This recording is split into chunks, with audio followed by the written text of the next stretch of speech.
Alien princess fights to keep composure when meeting a human soldier. Princess Seiyan stood before the tall windows of the royal greeting chamber and watched the human ship descend through the clouds of her home world. The vessel was ugly by Volanti standards, all sharp angles and dark metal. Nothing like the flowing crystal designs her people favored. She took a slow breath and pressed her four-fingered hands together in the calming gesture her mother had taught her as a child. Today she would need every bit of training she had ever received, because today she would meet a human for the first time. The Volanti Empire had heard stories about humanity for many cycles now. They came from a world called Earth, a place so violent and harsh that the Galactic Council had classified it as a death world.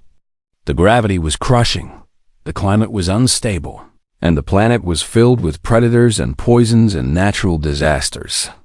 Yet somehow humans had not only survived there, but had thrived and built great civilizations. Princess Seiyan had studied the reports carefully. Humans were apex predators who had conquered every challenge their terrible world had thrown at them. They were stronger than Volanti, faster than Volanti, and far more durable. A fall that would shatter Volanti bones would barely bruise a human, but the most frightening thing about humans was not their physical strength. It was their emotions.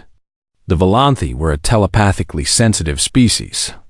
They could not read thoughts, but they could sense feelings from other beings, like heat from a fire. Most species in the galaxy had soft and quiet emotional signatures that were easy to ignore. But humans were different. According to every report she had read human, emotions were loud and overwhelming and impossible to block out. Many Volanti who had met humans described the experience as standing too close to a star. The door behind her opened and her chief advisor, Counselor Minji, entered with a bow. "Your Highness, the human delegation has landed. They will arrive at the palace within the hour." "Thank you, Counselor," Princess Seiyan replied without turning from the window. She watched the ugly ship settle onto the landing platform in the distance and felt her heart beat faster. "Are you certain you wish to conduct this meeting personally, Your Highness?" Minji asked with concern in her voice. "I could receive them on your behalf. There is no shame in protecting yourself from their emotional noise." Princess Seiyan finally turned to face her advisor. "The humans saved our colony on Volanti 7. They fought and bled and died to protect our people when no one else would help. The least I can do is greet them with proper respect." Minji bowed again, but worry remained clear on her delicate features. "As you wish, Your Highness. But please remember your training. Do not let their presence overwhelm you." Princess Seiyan nodded and returned her gaze to the window. She thought about the colony on Volanti 7 and the terrible day when raiders had attacked. The Volanti military had been too far away to respond in time, and the colonists had sent desperate calls for help to anyone who would listen. The humans had answered. A single patrol ship with a small crew had changed course and rushed to help complete strangers. They had fought the raiders with shocking ferocity and saved thousands of Volanti lives. Now the Galactic Council had arranged this diplomatic meeting to discuss a formal alliance between the Volanti Empire and the United Human Federation. It was an important moment for both species, and Princess Seiyan had insisted on representing her people personally. The hour passed quickly, and soon the human delegation arrived at the palace. Princess Seiyan took her position in the center of the greeting chamber, surrounded by her advisors and guards. She straightened her flowing silver robes and lifted her chin high. She was a princess of the Volanti, and she would not show weakness. The great doors swung open, and the humans entered. Princess Seiyan felt them before she saw them. A wave of emotional energy washed over her like a sudden storm, and she had to fight to keep her expression neutral. There were 5 humans in the delegation, and even from across the large chamber, their combined presence pressed against her telepathic senses with almost physical force. She studied them as they approached. 4 wore elegant clothing suitable for diplomats, but one figure stood apart from the others. He wore a simple military uniform in dark colors, and his face carried the hardness of someone who had seen battle many times. Ambassador Yuki Tanaka stepped forward and offered a bow in the human style. "Your Royal Highness, I am honored to represent the United Human Federation. We thank you for receiving us." Princess Seiyan returned the bow with practiced grace. "The Volanthi Empire welcomes you, Ambassador. Your people showed us great kindness when our colony was in danger, and we do not forget such deeds." The ambassador smiled and gestured to the soldier, standing slightly behind her. "Your Highness, may I present Sergeant Park Junho? He commanded the team that defended your colony. He specifically requested to join this delegation so he could see with his own eyes that your people are safe." Sergeant Park stepped forward and bowed, and Princess Seiyan nearly staggered. His emotional presence hit her like a physical blow. If the other humans were like standing near a fire, this man was like standing inside one. She sensed grief so deep it seemed bottomless. She sensed pride that was quiet but unshakable. She sensed loneliness that ached like an old wound. And beneath it all, she sensed a stubborn flame of hope that refused to die, no matter how much pain tried to smother it. How could one being contain so much feeling without being torn apart? Princess Seiyan realized her hands were trembling. She clasped them together quickly and forced her voice to remain steady. "Sergeant Park, the Volanthi Empire owes you a debt that can never be fully repaid. You have our deepest gratitude." The soldier lifted his head and met her eyes, and she saw something unexpected there. Beneath all that intensity, his gaze was gentle and kind. He knew his presence affected her. She realized. He could see her struggle, and he was trying so hard to be soft and unthreatening. "Your Highness," he said in a low voice. "I only did what any decent person would do." She wanted to respond, but words failed her. She had never felt anything like this human before, and she did not know if she could survive spending more time in his overwhelming presence. But she was a princess, and she would not run. The diplomatic meetings began the next morning in the Grand Council chamber of the Royal Palace. Princess Seiyan sat at the head of the long crystal table with her advisors arranged on either side. And across from her sat the human delegation with Ambassador Tanaka, leading the discussions. Sergeant Park sat quietly at the far end of the human group, but his presence dominated the room like a bonfire in a dark forest. Princess Seiyan could feel him constantly at the edge of her awareness, his emotions burning bright and relentless. She noticed that several of her advisors were struggling as well. Counselor Minji kept touching her temples as if fighting a headache, and 2 junior diplomats had already excused themselves, claiming sudden illness. The emotional noise from the humans was simply too much for them to bear, but Princess Seiyan refused to leave. She was the representative of her people, and she would endure whatever discomfort this meeting brought. The discussions moved slowly through the morning hours. They talked about trade agreements and military cooperation and cultural exchange programs. Ambassador Tanaka was skilled and patient, explaining human positions clearly and listening carefully to Volanthi concerns during a break in the negotiations. Princess Seiyan found herself watching Sergeant Park. He rarely spoke during the meetings, sitting quietly and observing everything with sharp eyes. She wondered why a simple soldier had been included in such an important diplomatic mission.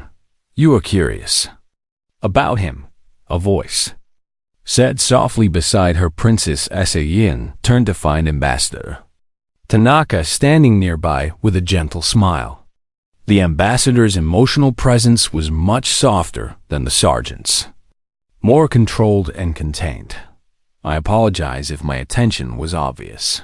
Princess Seiyan replied carefully, "Not at all, Your Highness. It is natural to be curious about the man who saved your people." The ambassador glanced at Sergeant Park with something like sadness in her eyes. He lost his entire squad during the battle for your colony. 7 soldiers under his command died protecting Volanthi civilians. Princess Sayiyan felt a chill run through her. Now she understood some of the grief she sensed from him. It was not just sadness. It was the weight of 7 lives he'd been responsible for, 7 friends he had failed to protect. He carries that burden, she whispered. He does, Ambassador Tanaka agreed. He held the defensive line alone for 6 hours after his squad fell. He refused to retreat even when his ammunition ran low and his wounds became severe. Our reinforcements found him standing over a group of Volanthi children, barely conscious but still fighting. Princess Sejian looked at the sergeant again with new understanding. He sat still and quiet, his scarred hands resting on the table, his face showing no emotion at all. But she could feel the truth beneath that calm exterior. She could feel the grief and guilt and determination that churned inside him like a storm. How does he bear it? She asked without thinking. How does any human bear feeling so much? Ambassador Tanaka was quiet for a long moment before answering. We do not always bear it well, Your Highness. Many humans break under the weight of their own hearts. We have words for it in our language. Trauma, depression, despair. But we keep feeling anyway, because to stop feeling would mean to stop caring. And humans would rather suffer than become cold. The afternoon session resumed, and Princess Saem found it even harder to focus. She kept thinking about what the ambassador had told her, kept watching Sergeant Park from the corner of her eye. She noticed things she had missed before.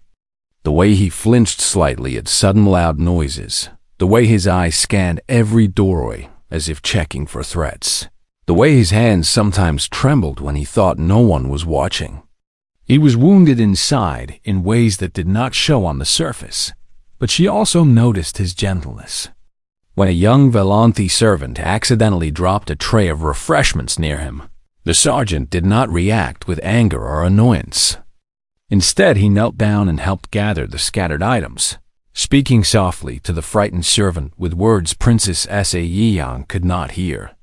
The servant's fear melted into gratitude, and she saw him smile kindly as he handed back the last cup. This man had killed raiders with brutal efficiency. She had seen the reports of the battle, the descriptions of violence that made her stomach turn. Yet here he was, kneeling on the floor to help a clumsy servant feel less embarrassed. How could one being contain such opposites? How could such violence and such gentleness exist in the same heart? The meetings continued for 3 more days, and Princess Sayian learned more about humans with each passing hour. She learned that they laughed easily and loudly, filling the halls with sounds of joy that startled the quiet Volanthi staff. She learned that they ate strange foods with alarming enthusiasm and told stories to each other with wild gestures and dramatic voices. But mostly she learned that humans were not the monsters she had feared. They were simply alive in a way that the Volanthi had never experienced. They burned so bright because they knew their lives were short. They felt so deeply because they understood that every moment was precious. They fought so hard because they loved so completely. Sergeant Park remained the most overwhelming presence among them. But Princess Saeyeon found herself growing accustomed to his emotional fire. It still pressed against her senses constantly. But she was learning to stand in that heat without flinching on the 4th night. After the day's meetings had ended, she sat alone in her private chambers and thought about everything she had witnessed. The sergeant's grief, his guilt, his stubborn hope, his unexpected gentleness. She found herself asking a question she had never considered before. What did it cost him to carry so much feeling inside one fragile human body? She was overwhelmed just being near him. She could not imagine what it was like to actually be him, to live every moment with that intensity burning in his chest. For the first time in her life, Princess Seyen felt something she did not expect to feel toward a human. She felt compassion, and she felt respect, and she felt a strange desire to understand him better. Tomorrow she would find a way to speak with him alone. Tomorrow she would ask the questions that burned in her mind. Princess Sayin could not sleep that night. She lay in her bed staring at the ceiling, her mind racing with thoughts about the humans and especially about Sergeant Park. The memory of his emotional presence lingered in her senses like warmth from a fire that had gone out. Finally, she rose and dressed in simple robes. Perhaps a walk through the palace gardens would calm her restless thoughts. Gardens of the royal palace were famous throughout the Volanthi Empire. Crystal flowers grew in carefully arranged patterns, their petals catching the light of 3 moons and scattering it into rainbow colors. Soft silver grass covered the winding paths, and ancient trees with luminescent bark stood like gentle guardians over the peaceful. Space Princess Sayin walked slowly along her favorite path, breathing in the sweet night air and letting the silence soothe her troubled mind. But as she rounded a corner near the central fountain, she stopped suddenly. Sergeant Park sat alone on a stone bench, his head bowed and his hands clasped together. He looked up at her approach, and even in the dim moonlight, she could see the tiredness in his eyes. "Your Highness," he said quickly, starting to rise. "I apologize for intruding. I could not sleep, and I thought the gardens would be empty at this hour. Please, do not stand on my account," Princess Sayin said, surprising herself with her own words. "I also came here seeking peace." It seems we had the same thought. The sergeant hesitated, then slowly sat back down. Princess Sayin approached the bench and, after a moment of internal debate, sat on the far end from him. His emotional presence washed over her immediately, but she had grown somewhat accustomed to it now. It was still overwhelming, but she could bear it. They sat in silence for a long moment, both gazing at the fountain where water made of liquid light danced in ever-changing patterns. Princess Sayin searched for the right words to begin. "Sergeant Park," she finally said. "May I ask you something personal?" He turned to look at her, his expression guarded but not unfriendly. "Of course, Your Highness. Your presence is overwhelming to me." She spoke carefully, choosing simple words because her command of the human language was not perfect. "My people are sensitive to emotions, and yours are very loud. I do not mean this as an insult. I only wish to understand." The sergeant was quiet for a moment, and she felt a ripple of something like embarrassment pass through his emotional aura. "I have been told that before. I am sorry if I cause you discomfort. You cannot help what you are," Princess Sayin replied. "But I must ask, how do you survive feeling so much? Your grief, your guilt, your pain. I can sense them burning inside you like a star. How do you carry all of that and still function?" Sergeant Park turned away and stared at the fountain. His emotions shifted and swirled, and she caught glimpses of deep sorrow beneath his controlled surface. "We do not always survive it," he said quietly. "Many humans are broken by their own hearts. We have hospitals filled with people whose feelings became too heavy to carry. We lose soldiers to their own despair more often than we lose them to enemy fire." Princess Sayin felt a chill at his words. "Then why do you keep feeling? Why not learn to suppress your emotions, as some species do?" The sergeant shook his head slowly. "Because to stop feeling is to stop being human. Our emotions are not a weakness to be cured. They are what make us who we are. We feel pain because we love something. We feel grief because we cared. We feel guilt because we have a conscience. Take those away, and we become monsters." He turned back to face her, and his eyes held a fierce light. "I would rather suffer every day for the rest of my life than become someone who does not care." Princess Sayin sat with his words, feeling their weight settle into her understanding. This was so different from the Volanthi way. Her people valued composure and control above all else. To show strong emotion publicly was considered shameful and undignified. But humans embraced their feelings, even the painful ones, because the alternative was worse. "Will you tell me about the colony?" she asked softly. "About what happened there?" His emotions flared so bright that she nearly gasped. Pain and grief and rage and love all mixed together in a blinding surge. But she held her ground and did not look away. "We received the distress call in the middle of the night," he began. "Raiders had surrounded the settlement and were preparing to breach the walls. My captain made the decision to intervene, even though we were badly outnumbered. He said we could not call ourselves human if we let innocent people die without trying to help." Sergeant Park's voice grew rough with emotion. "We fought for 12 hours. My squad held the eastern wall where the raiders hit hardest. One by one, my soldiers fell, but we kept fighting. I watched my friends die protecting people they had never met, people who were not even the same species." Tears glistened in his eyes, but he did not try to hide them. "By the end, I was alone. I had run out of ammunition and was fighting with a knife in my bare hands. But there were children behind me, Your Highness. Velanti children who were crying and screaming and depending on me to keep them safe. I could not stop. I would not stop. I would have died before I let those raiders touch them." He reached into his pocket and pulled out a small photograph. It showed a young Velanti child with wide, frightened eyes, clinging to a human hand that was covered in blood. "Her name is Yuna," the sergeant said softly. "She grabbed my hand after the battle ended and would not let go. She held on to me for 3 hours until her parents were found. I think about her every night." Princess Sayan felt tears forming in her own eyes, and she did not try to stop them.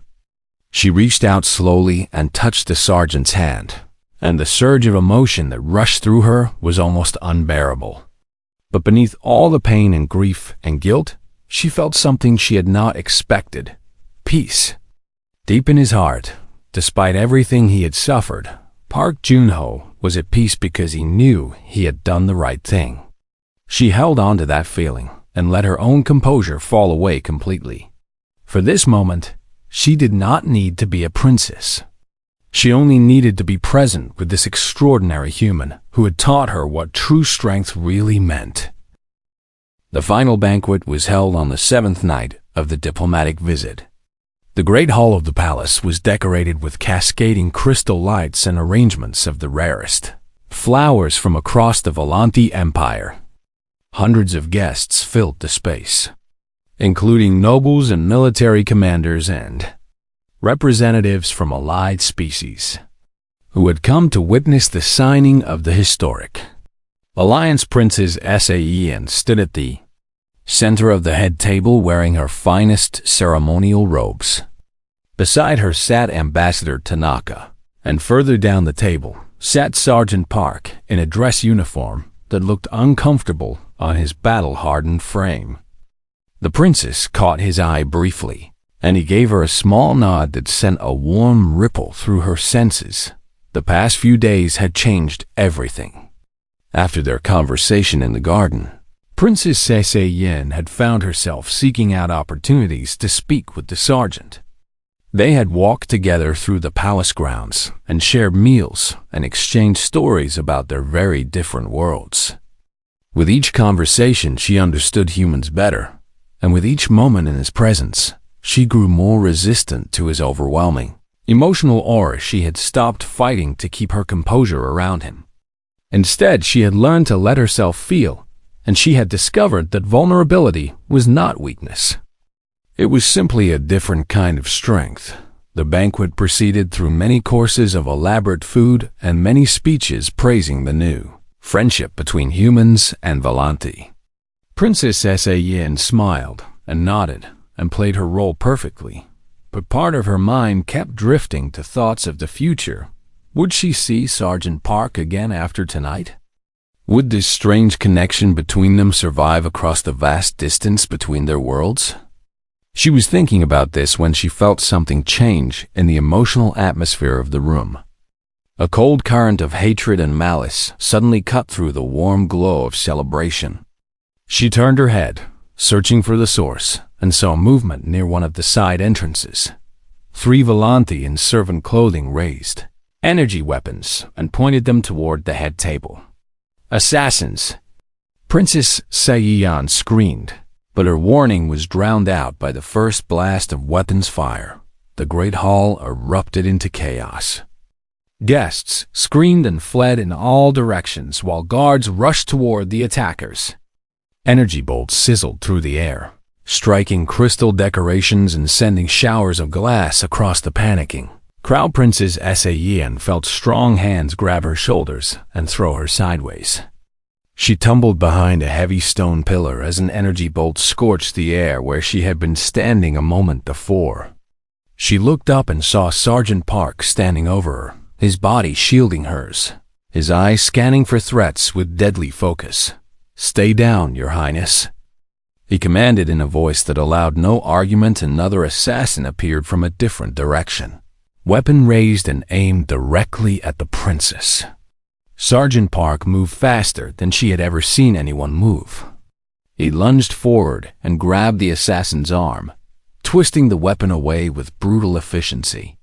The attacker crumpled to the ground with a broken limb, and the sergeant was already spinning to face the next threat. Princess Saiyan watched in horrified awe as he fought. This was not the gentleman who had cried over a photograph of a child he had saved. This was a predator, a warrior born of a death world, and he was utterly terrifying. An energy bolt struck him in the shoulder, and he staggered. Princess Saiyan screamed his name, but he did not fall.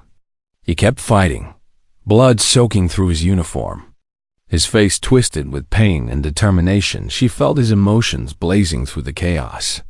Fear for her safety, rage at the attackers, agony from his wound, and beneath it all, an absolute iron refusal to let anyone hurt the person he was protecting. He would die before he failed. She could feel that truth burning in his heart with the intensity of a star. The Volanthi guards finally reached the assassins and brought them down, but not before one more bolt flew toward the princess. Sergeant Park threw himself into its path without hesitation. The energy struck him in the chest and he collapsed to the ground. Nitrogen monoxide. Princess Saiyan scrambled out from behind the pillar and fell to her knees beside him. His blood was so bright, so red, spreading across the polished floor in a terrible pool. His eyes were half closed and his breathing was shallow and ragged. "Sergeant! Jun-ho, stay with me." She pressed her hands against his wounds, trying to stop the bleeding, not caring that her beautiful robes were becoming soaked with human blood. "Help! Someone help him!" Guards and medics rushed toward them, but Princess Saiyan did not move from his side. She held his hand tightly and felt his emotional presence flickering like a candle in a storm. The fire that had once overwhelmed her was fading, growing dim and weak, and she was terrified of what would happen if it went out. "You foolish human," she sobbed, all composure completely abandoned. "Why did you do that?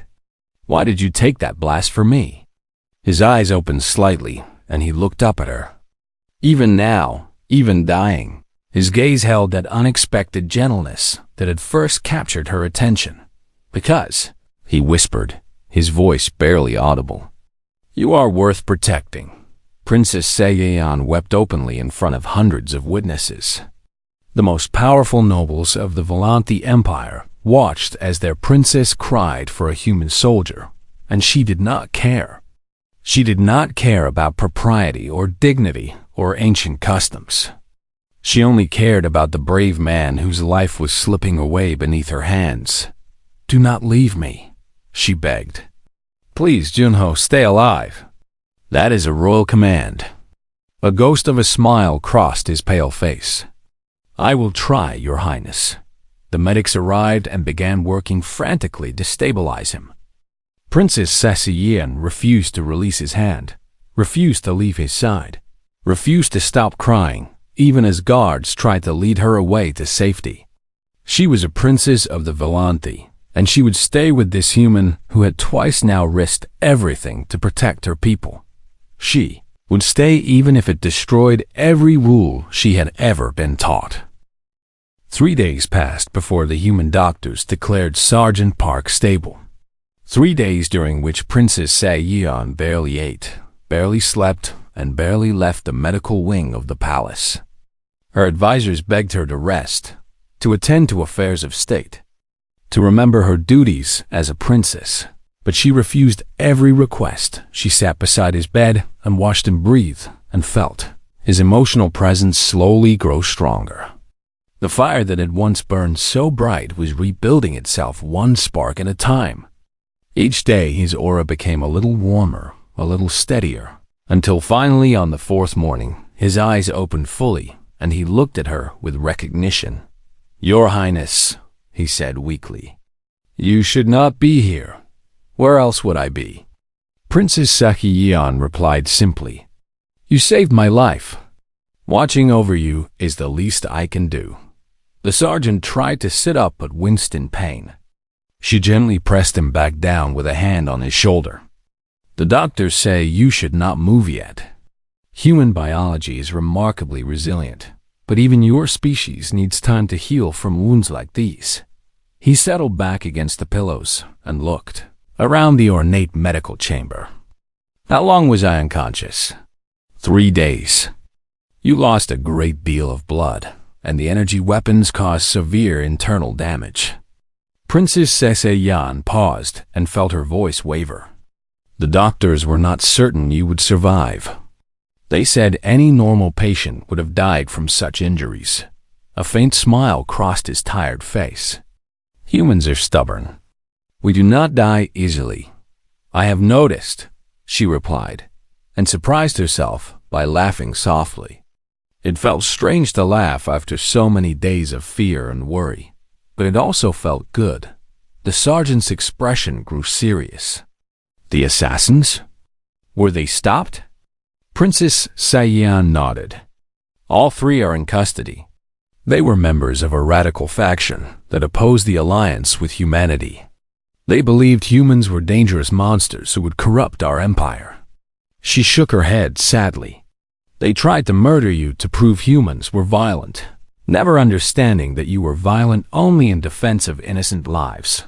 "Ironic," Sergeant Park murmured. "Very." Princess Saeyeon took a deep breath and met his eyes directly. "The attack has actually strengthened support for the alliance. The nobles saw you throw yourself in front of energy blasts to protect me. They saw you fight like a demon and then lie bleeding on the floor because you refused to let harm come to a Volanthi princess. Many who doubted humans before now speak of you with great respect." She reached out and took his hand. His emotions flowed through the contact, warm and steady now, filled with relief and gratitude and something deeper that made her heart beat faster. "The alliance was signed yesterday," she continued. "Ambassador Tanaka insisted we proceed despite your condition. She said you would be angry if we delayed on your account." The sergeant laughed weakly. "She knows me well. The document includes a special provision." Princess Saeyeon squeezed his hand gently.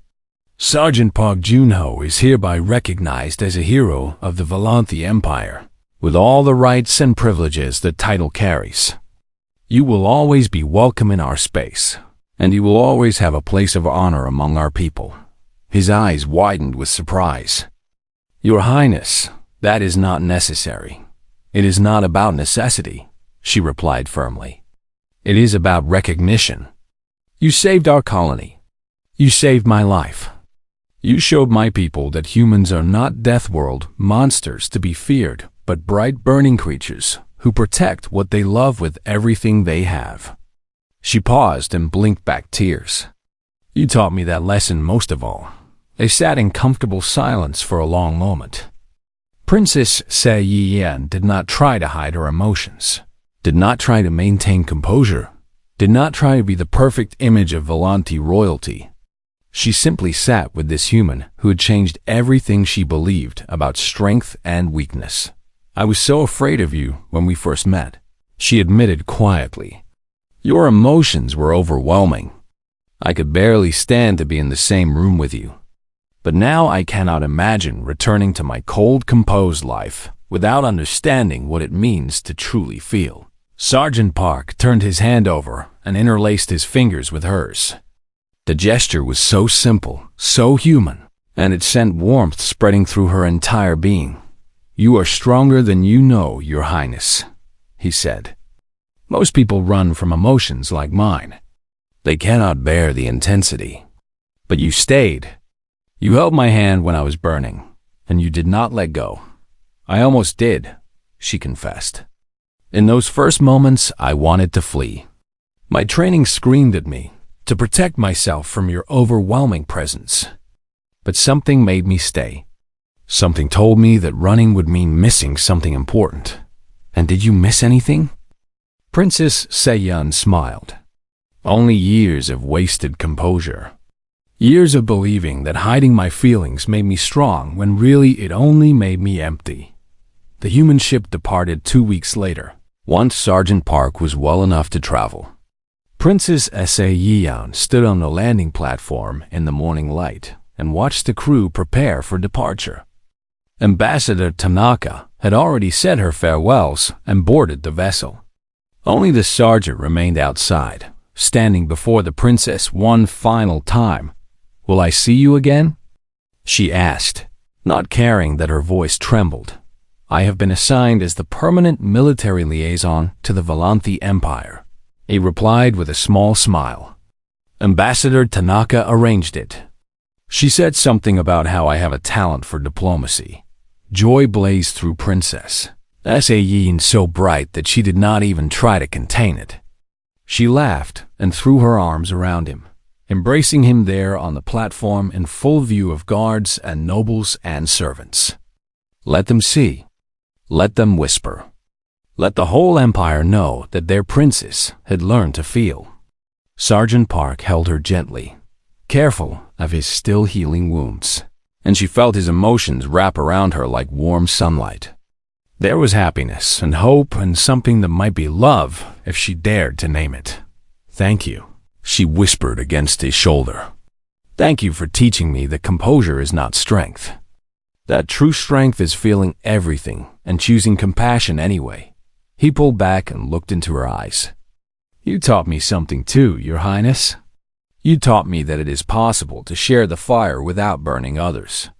That the right person can stand beside me even when I am blazing at my brightest." Princess Se-Yun reached up and touched his face gently. "Se-Yun," she said. "When we are alone, you may call me Se-Yun." His smile was warm and bright and beautiful. "Then I look forward to many conversations, Se-Yun." Many conversations indeed. She watched his ship rise into the sky and disappear among the clouds. And she did not try to keep her composure.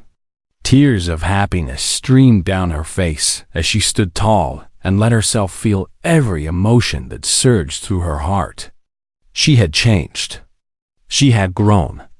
She had become something new, and it was all because one overwhelming human had taught her that vulnerability was not weakness. It was simply love in its truest form.